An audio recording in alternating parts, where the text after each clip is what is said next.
Wilfred, what happened to you? I'm sorry. Wait, what? What? Hindi ba ako pwede mag-worry sa'yo, Wilfred? Huh?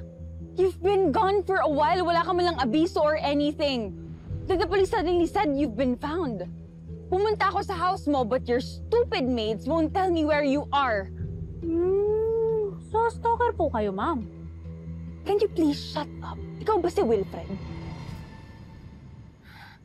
Wilfred, please, I just really wanna know kung ano talaga nangyari sa'yo. Ang tagal mong nawala.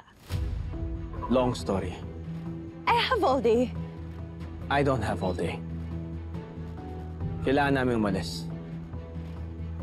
Wait. What on earth is going on? Honey, trust me.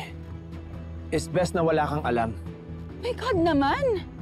Nagpunta ako dito to check how you're doing and you choose not to talk? And fine. Stalker ako. Happy? Nag-stalk ako in everything just to surprise you. Pero ako ata yung nasusurprise dahil sa kinikilos niyong lahat. Ano to? What the hell is going on? We really have no time. What? Wilfred, tell me right now. Ronnie, wag na. It's best you don't know for your own safety. And please, stay in your house kapag gala-gala. Amber, you check...